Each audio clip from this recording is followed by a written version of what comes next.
क्या हो दोस्तों, अगर कोई लड्डू गोपाल जी को अपने घर में आने के लिए कोसने लगे? क्या हो जब लड्डू गोपाल जी का आना उनके घर के लिए बन जाए श्राप? चलिए जानते हैं आज की ये लीला कथा। दोस्तों, ये लीला कथा आज मुझे भेजी है उषा श्रीवास्तव जी ने। उषा जी उत्तर प्रदेश से ये मुझे लीला कथा उन्होंने भेजी है। उन्होंने मुझे जब ये घटना बताई, मैं खुद हैरान हो गई। उन्होंने कहा कि मेरी ज़िंदगी में लड्डू गोपाल जी का आना एक बहुत बड़ी गलती थी। मैंने पूछा कि आप भगवान जी के बारे में ऐसा क्यों बोल रही हैं? तब उन्होंने मुझे अपनी जो घटना बताई दोस्तों, सच में दिल को दहला देने वाली है। तो चलिए देर ना करते हुए हम इनके लीला कथा को शुरू करते हैं। अंत तक दोस्तों लीला कथा को सुनिएगा और अगर अच्छी लगती है तो चैनल को सब्सक्राइब करके, लाइक करके, शेयर ज़रूर करें ताकि और भी भक्तों के पास ये लीला कथा पहुंच सके। दोस्तों, आज मैं आपको लड्डू गोपाल जी की वो दिल दहला देने वाली एक लीला कथा सुनाऊंगी, जिसे आप सब पूरा ज़रूर सुनिएगा। दोस्तों, उषा जी कहती हैं कि हमारे यहाँ कभी भी किसी प्रकार की कोई कमी नहीं है। हम लोग एक ऐसे परिवार से आते हैं जहाँ हमें धर्म, पुण्य और अच्छी शिक्षा हर चीज़ दी गई है। बचपन से ही मेरी माँ ने मुझे एक बहुत अच्छी शिक्षा दी। ससुराल में आई, ससुराल वाले भी मुझे बहुत अच्छे मिले। ससुराल में भी सब कुछ बहुत अच्छा है। मुझे मेरी सास, मेरी ससुर जी, मेरे हस्बैंड बहुत अच्छे हैं। सब लोग मेरा मतलब बहुत ख़्याल रखते थे। जब मैं शुरू-शुरू में आई, तो बहुत पहले की बात है, उन्होंने कहा कि मेरी शादी 1992 में हुई थी। तो उन्होंने बोला कि जब मेरी शादी हुई, तब मैं जब इस घर में आई ना, तो मुझे मतलब पहले तो ये घर उस टाइम पर भी लोगों के घर कच्चे हुआ करते थे, लेकिन मेरा घर मतलब अच्छे से ईंट से बना हुआ था। तो हम काफ़ी मतलब अच्छे हमारा घर जो है काफ़ी अच्छे उसमें आता है। उसके बाद उन्होंने कहा हम एक बहुत संपन्न परिवार से हैं दीदी। उषा कहती हैं कि उसके बाद हमें समय के साथ-साथ हमारा घर बहुत अच्छा होता गया। मेरे हस्बैंड जो है एक बहुत ही अच्छे बिज़नेसमैन हैं। उनका जो सीमेंट और ये जो सलिया वग़ैरह होता है, जैसे हम घर वग़ैरह बनाते हैं, तो वो बोलते हैं कि इनका हमारा पहले एक छोटी दुकान थी, लेकिन अब उसी का हमारे यहाँ बहुत बड़ा बिज़नेस बन गया है। गिट्टी, बालू, सारी चीज़ें हमारे हस्बैंड मतलब हमारा यहाँ एक बहुत ही बड़ा उसी से सब होता है। तो वो कहती हैं कि इन सब का श्रेय वो हमारे लड्डू गोपाल जी को देती हैं। वो कहती हैं कि जब मैं आई तो मेरे घर में लड्डू गोपाल जी थे। मेरी सासू माँ पहले से ही पूजा करती थी, तो लड्डू गोपाल की सेवा वो पहले से करती थी। लेकिन जब मैं आई तो मुझसे उन्होंने समझाया कि लड्डू गोपाल जी की पूजा करने की है, तो मैं भी लड्डू गोपाल की पूजा करने लगी। तो उन्होंने ये कहा कि मैं जब लड्डू गोपाल की पूजा करती थी, जो पहले गिफ्ट में मिलते हैं लड्डू गोपाल जी, मतलब पीतल के नहीं थे, तो उस तरह के लड्डू गोपाल जी पहले थे। तो कहती हैं इनकी ही पूजा मैं दसियों साल से कर रही थी। दसियों साल से मैं उन्हीं की पूजा कर रही थी। उन्हीं की पूजा पुण्य का प्रताप है कि मेरे घर में सब कुछ बहुत संपन्न था। हमारा सब कुछ आश्रय लड्डू गोपाल जी पर ही था। उसके बाद वो कहती हैं कि जब 2002 आया, तब मैं वृंदावन गई। वो कहती है वृंदावन का नाम सुना था, लेकिन वृंदावन का पहले इतनी चर्चाएँ नहीं होती थी, लोग नहीं जानते थे, कुछ-कुछ लोग ही जानते थे। तो हमारे जो बाबा जी हैं, मतलब महाराज जी जो हमारे यहाँ के कुल के आते हैं हमारे यहाँ महाराज जी, तो वो वृंदावन से ही थे। तो वृंदावन से ही थे, तो उन्होंने कहा कि हमारे यहाँ वो भागवत करने के लिए आए थे। तो पहले कि अब भागवत में इतना ढोल बजता है, इतने गाने बजते हैं, इतना वो लगता है, पहले का भागवत ऐसे नहीं होता। तो उन्होंने कहा पहले भागवत कहने वाले आते थे और भागवत कहते थे, माइक लगाकर बोलते थे, बहुत ज़्यादा जितना आजकल हो रहा है, इस तरह की भागवत पहले नहीं होती थी, बहुत ही सीधे और साधारण तरीके से होती थी। तो 2002 की बात उन्होंने कही कि जब हमारे यहाँ भागवत बगल में ही करने आए थे, क्योंकि हमारे यहाँ परिवार के एक ही महाराज जी हैं, तो वो आए थे उनके यहाँ, तो हमारे यहाँ भी आए, तो वो हमारे यहाँ भी हमसे बोले, बात करे, बहुत अच्छा लगा। उन्होंने ही हमें ये कहा कि आप लोग वृंदावन आइए, वृंदावन में देखिए। तब हम वृंदावन जाने के लिए हमने सोचा। फिर हम वृंदावन के लिए निकलते हैं, वृंदावन हम पहुँचते हैं। वृंदावन जा कर के फिर हमें बहुत अच्छा लगता है, तो हमने लगा कि हम लड्डू गोपाल जी को ले लें। तो ऐसा नहीं है कि आज के ज़माने में ही सिर्फ़ लड्डू गोपाल जी बड़े मिलते थे, उस टाइम पर भी लड्डू गोपाल जी मिलते थे। लेकिन हाँ, लड्डू गोपाल जी जैसे अब सजाए जाते हैं बहुत सुंदर से, उनकी आँखें बनी होती हैं, पहले ऐसा नहीं था। पहले सिर्फ़ सिंपल से लड्डू गोपाल जी मिलते थे और मतलब वो पहले से ही उनके हाथ में कड़ा होता था, वो पहले से ही डिज़ाइन होता था। पैर में पायल, हाथ पैर में मतलब उनके जो पूरा फिगर होता है ना, उसमें कपड़े वो पहले से ही पहले से ही बने होते थे, तो इस तरह के लड्डू गोपाल जी थे। तो मैं लड्डू गोपाल जी को लेकर आई, क्योंकि जब मैं वहाँ गई तो मुझे मेरा बड़ा मन किया कि मैं लड्डू गोपाल जी ले लूँ। तो मैंने अपनी सासू माँ से पूछा, उन्होंने मना नहीं किया, उन्होंने कहा कि हाँ ठीक है ले लो। तो मैंने लड्डू गोपाल जी को लिया। लड्डू गोपाल जी को लेकर मैं बहुत ज़्यादा खुश हो गई। मैं अपने घर लेकर आई। मैंने ऐसा एक माहौल मतलब तैयार किया जैसे लोग आज के समय में करते हैं ना, लड्डू गोपाल जी की पूजा सेवा, वैसे मैं उस टाइम पे किया करती थी 2002 में। क्योंकि पहले ये सब चीज़ें चलन नहीं थी, पहले तो यूट्यूब भी 2005 में चला है। उन्होंने बोला कि यूट्यूब भी तब नहीं था कि मैं ये सब देखूँ। मैं उस समय से लड्डू गोपाल की पूजा करती आ रही हूँ और मैंने बहुत ही अच्छे से लड्डू गोपाल जी की एंट्री करवाई अपने घर में। हमारे घर में सब कुछ बहुत अच्छा चल रहा था। मेरी बेटी भी थी, मेरी बेटियाँ बड़ी हो गईं। उन्होंने कहा कि भगवान लड्डू गोपाल की कृपा से मेरे घर में सब कुछ बहुत अच्छा चला। मेरे सास-ससुर बूढ़े हो गए और मतलब बूढ़े हो गए थे, और लेकिन तब भी उनकी वो पूजा पाठ हमेशा से किया करते थे। वो कहती हैं उसके बाद मेरी घर में मेरी 2 बेटियाँ हैं, 2 बेटियाँ मेरी बड़ी हुई जब वो कॉलेज जाने लगी तो वहाँ पर कॉलेज जाने पर उनकी 2 फ्रेंड बनी। उन्होंने कहा, एक का नाम नेहा था और एक का नाम नित्या था। नित्या और नेहा वो कहती हैं कि अक्सर हमारे घर आया करती थी, तो हम भी बेटियों को माता लक्ष्मी का स्वरूप मानते हैं, तो हम अपने घर से कभी भी ना उन्हें खाए जाने नहीं देते थे। हमारी सासू माँ ये कहती थी कि माता लक्ष्मी का स्वरूप होती हैं बेटियाँ, तो ये कभी घर से जाएँ ना, तो इन्हें कुछ न कुछ विदाई में पैसे या कुछ भी सामान दे दिया करो। तो मेरी भी आदत थी, मैं भी जब उनकी दोनों सहेलियाँ जाती, तो मैं उन्हें कुछ पैसे दे देती थी। वैसा नहीं था कि वो नहीं ले लेती थी, ज़रूरत मना करती थी, लेकिन फिर भी मुझे लगता था कि मुझे देना चाहिए, तो मैं दे देती। तो उनके में जो नित्या थी ना, वो थोड़े-से गरीब घर की थी।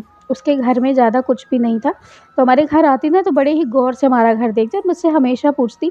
वो भी मुझे मम्मी कहा करती थी, तो वो मुझसे ये कहती कि मम्मी, आपका घर बहुत अच्छा है, काश ऐसा मेरा भी घर होता, मुझे भी ऐसा घर चाहिए, लेकिन मेरे घर में तो ऐसा कुछ है ही नहीं। जब वो ऐसी बातें करती, तो वो कहती हैं उषा जी कि मैं हमेशा उससे कहती, क्यों परेशान हो रही हो बेटा, सब भगवान ठीक करेंगे, लड्डू गोपाल जी हैं ना, देखना सब तुम्हारे घर में भी वो सही कर देंगे। उन्होंने कहा कि मैं उससे बस इतना ही कह देती, उसके बाद फिर मैं अपने काम में लग जाती। वो मेरे घर में जब आती तब तो बड़े ही गौर से मेरे घर में देखती। मेरा किचन उस ज़माने में आज के टाइम के जैसा बना हुआ था, मतलब बहुत सुंदर घर था मेरा।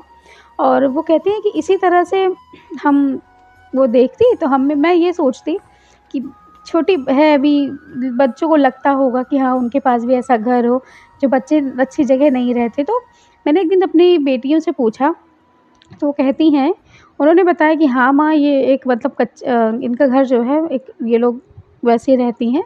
इनके घर में लिंटर वगैरह जो पड़ता है, छत नहीं है इनकी खुद की, इनके ऊपर छत पे मतलब ये जो टीन होता है दोस्तों, छप्पर होता है वो लगा हुआ है, बट थोड़े-से गरीब घर के हैं। पिताजी इनके जो है कूली हैं, थोड़ा-सा सामान वगैरह ढोते हैं। ज़्यादा इन लोग की इनकम नहीं हो पाती है, लेकिन ठीक है, पढ़ाई-लिखाई कर रही है, बहुत अच्छे दिल की है। तो एक दिन नित्या हमारे घर आई जन्माष्टमी की पूजा में। हमने उनको बुलाया, उनके पूरे परिवार को बुलाया। उनकी मम्मी आई, उनकी मम्मी को देख कर के अजीब-सा लग रहा था कि बेचारी बहुत सच में ऐसी हैं। तो हमारे घर में जब वो आई ना, तो हमको उनका दिल नहीं दुखाना चाहते थे, तो हमने उनको नित्या से ही कहा कि बेटा, ये लो अपने मम्मी के लिए साड़ी और अपने मम्मी को दे देना, उनको कह देना कि आंटी ने उनको गिफ्ट दिया है। क्योंकि मैं जानती थी कि वो आएँगी यहाँ पर तो फटे पुराने कपड़े पहन कर आएँगी, जो कि हमारे यहाँ अगर आएँगी तो 4 लोग आएँगे तो फालतू की बातें बनाएँगे, उनकी ही बेइज़्ज़ती होगी, उनको खुद में बेइज़्ज़ती महसूस होगी, इसलिए मैंने उनको पहले से ही दे दिया। नित्या ने ले भी लिया और वो गई, वो उन्होंने कहा कि अ, अंजलि की मम्मी ने ये दिया है। उषा कहती मेरी बेटी का नाम अंजलि है, और उन्होंने कहा एक का नाम अंजलि और एक का नाम सरस है। तो उन्होंने कहा कि हमारी दोनों बेटियाँ हैं, और वो लेकर के गई नित्या अपने घर, अपनी मम्मी को उन्होंने दिया। उनकी मम्मी भी पहले तो लेने से मना कर दिया कि नहीं, मैं ऐसे कैसे ले सकती हूँ गिफ्ट, तभी उन्होंने कहा ले लो, उनके यहाँ पूजा में चलना है, यही पहन कर चलना। नित्या कह देती है। उसके बाद जन्माष्टमी का दिन आता है, बहुत ही अच्छे से जन्माष्टमी का त्यौहार मनाया जा रहा था उषा जी के घर में। उषा जी कहती हैं उस दिन का मैं बेसब्री से इंतज़ार करती हूँ, कब मेरे लाला का जन्मदिन आए। लाला का जन्मदिन बनाने के लिए मैं इतनी खुश रहती हूँ कि शायद ही कोई सोच सकता होगा इस चीज़ को। वो कहती है कि मैंने सब कुछ सुबह से बहुत अच्छे से सजाया हुआ था, सब कुछ बहुत अच्छे से डेकोरेट किया था। शाम का टाइम था, 10 बजे का टाइम था, मैं 10 बजे सबको बुलाया था, क्योंकि 12 बजे से पूजा मतलब होती है, तो अभिषेक वगैरह करना रहता है, तो हम लोग सब लोग करते हैं पूरे घर में। तो पंडित जी भी आ गए थे सब लोग करवाने के लिए। नित्या की मम्मी भी आई। नित्या की मम्मी जब हमारे घर में आई, तो वो भी बड़े गौर से घर देख रही थी। उन्होंने कहा कि आपका घर सच में सुंदर है। मतलब उन्होंने भी बड़ाई की। बड़ाई करने के बाद फिर वो प्रसाद वग़ैरह लीं। बहुत अच्छे से जन्माष्टमी का त्योहार मनाया गया। हमने उनको कुछ खाना भी पैक करके दिया कि आप जो है अपने घर ले जाइए, अपने हस्बैंड को दे दीजिएगा। उन्होंने लिया और वो गईं। अब नित्या का डेली का अब आना हो गया था कि वो हमारे घर डेली आने लगी थी। वो डेली हमारे घर आती, हमारे सोफ़े पर बड़े अच्छे से ही बैठती और वो बैठती ना तो सोफ़े को बड़े ही अच्छे से ऐसे-ऐसे दबा कर देखती कि वाह! ये तो बहुत सॉफ्ट है, कितना अच्छा है ना। और मेरी बेटी को कहती कि तू कितनी लकी है कि तू इतने अच्छे घर में रह रही है। तेरा सब कुछ बहुत अच्छा है यार। वो सारी चीज़ें ऐसे बोलती। मुझे इस चीज़ को लेकर के थोड़ा-सा बुरा लगा। बुरा मुझे इसलिए नहीं लगा कि वो सामान को लेकर इस तरह कह रही थी। इस तरह कह रही थी कि बेचारी की सच में किस्मत कैसी है कि ये ऐसे जो है कर रही है। मुझे थोड़ा-सा बहुत बुरा लगा उसके लिए। तो मैंने उससे पूछा कि बेटा तुम कुछ क्या करती हो? तो उसने मुझे बताया कि वो पढ़ रही है अभी। पढ़ने के बाद वो भी अपनी मम्मी की तरह सिलाई सीखेगी, सिलाई सीख के वो भी सिलाई का काम करेगी। तो ये पहले अब के ज़माने में इतना जॉब लड़कियाँ कर रही हैं ऐसी-वैसी, पहले ऐसा नहीं था। पहले जॉब वग़ैरह लड़कियाँ करती थीं पर इतना नहीं ट्रेंड था जितना अब ट्रेंड चल रहा है। तो उन्होंने कहा कि बस इसी तरह से दिन बीतते गए और उसने सिलाई वग़ैरह सीखी, सिलाई भी करने लगी। मैंने भी उसको ब्लाउज़ वग़ैरह भेज मैं भी उसको ब्लाउज़ सिलवाने के लिए भेजने लगी। मैंने उसे कई कस्टमर बनाए कि हाँ, तुम लोग कस्टमर ब्लाउज़ वग़ैरह सिलो। उसकी मम्मी तो सिलती ही थी। तो इसी तरह से हमने उसकी जैसे ही हेल्प हो सकती थी, हमने करने के लिए सोचा। तो कभी-कभी कुछ ऐसी चीज़ें होती हैं जैसे हमारे यहाँ कभी सोफ़ा बदलना हुआ, कोई भी टीवियाँ वग़ैरह जैसे हमारे यहाँ चीज़ें हो जाती हैं ना कि हाँ, ये नहीं ठीक है, ये लेना है हमें। तो हम अब जैसे हमारे घर का बेड हुआ, हमें बेड दूसरा लेना है तो हम उसके घर भिजवा देते। ये सोचकर भिजवा देते कि उनको ज़रूरत है और वो लेते भी। तो इसी तरह से काफ़ी समय तक ऐसा चलता रहा। उसके बाद उषा जी कहती हैं कि एक समय ऐसा आया कि वो मेरे घर में आई नित्या। नित्या मेरे घर में आई, वो सुबह से शाम तक मेरे घर में थी। जब शाम हो गई तो हमने उससे पूछा कि बेटा तुम अपने घर जाओगी? तो नित्या ने साफ कह दिया कि नहीं आंटी आज मैं यहीं पर सोऊँगी। ये सुनकर मैं तो उन्होंने कहा कि अच्छा आपके पापा मान गए यहाँ पर रहने के लिए? तो कहती हाँ आंटी पापा ने कुछ भी नहीं कहा, मैं पापा से बताकर नहीं हूँ, आपके घर में बहुत अच्छा लगता है इसलिए मैं यहाँ पर रहूँगी। दादी भी उनकी कहने लगी कि चलो बेटा कोई बात नहीं, रहने दो आज की रात रुकेगी। तो कहती कोई बात नहीं, उन्होंने बहुत अच्छा खाना बनाया। खाना-वाना खाकर बहुत खुश हुई। उसके बाद नित्या हमसे एक सवाल करने लगी कि आपके पास इतना सब कुछ कैसे आया आंटी? आप लोग इतने अमीर कैसे हो? तभी वो कहती हैं कि मेरी तो हमेशा से आदत थी कि मैं अपने घर वालों को कभी किसी चीज़ का क्रेडिट नहीं देती थी। सारा क्रेडिट हमारे लड्डू गोपाल को जाता था। किसी ये बात सच भी थी। मैंने नित्या को कहा कि बेटा ये जो लड्डू गोपाल है ना, बस इन्हीं की कृपा की वजह से हमारे घर में सब कुछ है। जब से हमारे घर में ये आए हैं ना, तब से हमारे घर की ज़िंदगी ही बदल गई है। उसने भी कहा कि सच में आंटी? मैंने कहा हाँ। फिर उसके बाद वो मतलब उसने कहा कि हाँ ठीक है। फिर उनकी जो दादी थीं, दादी, मम्मी सब लोग सोने के लिए चली जाते हैं, तो वो भी कहती है कि मम्मी मैं सोने के लिए अब किसके कमरे में सोऊँ? तो कहती है कि अब कमरे में क्या, अब अपने सहेली के साथ सो तुम आज और कहाँ सोओगी? वो सो जाती हैं। मतलब सब लोग सो जाते हैं। उसके बाद सुबह होती है और जब सब उठते हैं तो देखते हैं कि नित्या नहीं थी। नित्या के जब अब उनकी बेटी अंजलि से पूछा जाता है कि नित्या कहाँ पर है? तो कहती है माँ वो सुबह 4 ही बजे उठकर चली गई थी। दादी कहती है हाँ, मैंने भी देखा, मैं जब उठी थी ना तो बड़ी धीरे-धीरे जा रही थी, तो मैंने उससे पूछा कि कहाँ जा रही हो बेटा इतनी सुबह-सुबह? तो उसने बोला कि आंटी मैं जा रही हूँ, मुझे ज़रूरत है, मुझे कुछ काम है यार, तो इतना कहकर वो चली जाती है। और उसने कहा कि उसने बेटा दुपट्टा ओढ़ा हुआ था ऊपर से, उसे ठंड लग रही थी शायद, इतनी गर्मी के मौसम में उसने दुपट्टा ओढ़ा हुआ था। ये सब उन्होंने कहा। फिर वो कहती है अरे होगा कोई बात नहीं। फिर उसके बाद वो उन्होंने फ्रेश वगैरह हुई वो लोग। उषा कहती है मैं सारा काम निपटा कर फिर मैं अपने मंदिर में जब पहुँची, जब मंदिर में पहुँची तो मंदिर को देख कर के मेरी हालत हो गई ख़राब। उस मंदिर में मेरे लड्डू गोपाल जी नहीं थे। अब लड्डू गोपाल जी नहीं थे, इस चीज़ को सोच कर के मैं हैरान हो गई। मैं पूरे घर में ढूँढ डाली, मुझे लड्डू गोपाल जी कहीं मिले ही नहीं। और मेरा शक उस समय नित्या पर नहीं गया क्योंकि नित्या मुझे लगा कि एक बार नित्या लड्डू गोपाल जी को चुरा कर ले गई होगी, लेकिन मैंने सोचा कि नहीं, लड्डू गोपाल जी को नित्या क्यों ले, मतलब हमारा ध्यान नित्या के ऊपर गया ही नहीं। उसके बाद उन्होंने कहा कि हम बहुत परेशान हो गए, हमने पूरे घर में ढूँढा, लड्डू गोपाल जी नहीं थे। लड्डू गोपाल जी ऐसे तो घर पे गायब नहीं हो सकते हैं। फिर हम नित्या के घर गए उसी दिन। 10 बजे का टाइम था। जब हम नित्या के घर गए, तो नित्या के पास लड्डू गोपाल जी उस समय नहीं थे। हमने ये देखा, हमने एक बार मैं भी सोची कि गलत मैंने सोच लिया कि बेचारी गरीब बच्ची है, ये क्या करेगी लड्डू गोपाल जी को ला कर के। उसके बाद वो फिर हम लोग वहाँ से चले आए। इसी तरह से उषा जी कहती हैं कि मैं बहुत ज़्यादा दुखी हुई, इतनी दुखी हुई कि मेरा बीपी जो है एकदम हाई हो गया। मैं बीमार हो गई, मुझे हॉस्पिटलाइज़ करना पड़ा। मेरी सासू माँ भी बीमार हो गईं, मेरे ससुर जी भी बीमार हो गए। मेरी बेटी ने अंजलि के अलावा जो मेरी बेटी सरस है ना, वो भी लड्डू गोपाल जी से बहुत प्यार करती थी, तो वो मुझे लड्डू बाबा कहती थी, वो भी बीमार हो गई। हम सब एक बार में ही ऐसे हॉस्पिटल के बेड पर जाकर लेट गए, ऐसा लगा कि हमारे घर में दुखों का पहाड़ टूट पड़ा है, जो कि हमारे यहाँ कभी दवाइयाँ नहीं आती थीं।